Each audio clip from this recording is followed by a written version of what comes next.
একটা পক্ষ যারা র্যাঙ্ক জাম্প করেছিল তারা যেমন মিসলেনিয়াস অ্যাপ্লিকেশন করেছে, আর একটি পক্ষ যারা নিজেদের বলছে যে তাদের ওএমআর শিটে প্রাপ্ত মার্কস এবং এসএসসি সার্ভারের প্রাপ্ত মার্কসের পার্থক্য রয়েছে, কিন্তু তারা ব্ল্যাঙ্ক ওএমআর না, অর্থাৎ সাদা খাতার মাস্টার না, কিন্তু 2কে বাড়িয়ে 42 বা 43 বা এরকম করা হয়েছে, নাম্বার বাড়ানো হয়েছে।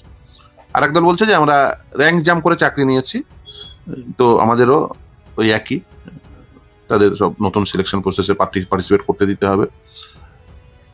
তাদের যেমন দ্বিতীয় পক্ষটা বলছে যে তাদের বেতন দিতে হবে। তারা লিখছে যে তারা স্কুলে যাচ্ছে, তাদের অ্যাপ্লিকেশনে লেখা আছে তারা স্কুলে যাচ্ছে কিন্তু বেতন পাচ্ছে না।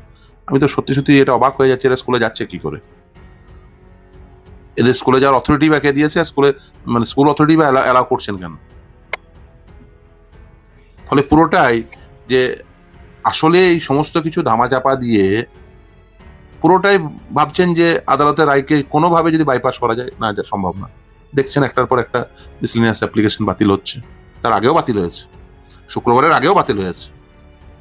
দেখুন, এই ছেলেমেয়েরা যত তাড়াতাড়ি বুঝতে পারবেন যে যা হয়েছে এরপরে আর সম্ভব না, এটা অল্টার্ড হওয়া প্রায় অসম্ভব, তাই তারা যত তাড়াতাড়ি সহজ সত্যটা বুঝতে পারবেন এবং বিশেষ করে যারা পরীক্ষায় অংশগ্রহণ করতে পারবেন তারা প্রস্তুতি নিয়ে পরীক্ষায় অংশগ্রহণ করুন। আমার দৃঢ় বিশ্বাস যারা মেধাবী তারা আবার নতুন করে নিয়োগ পাবেন।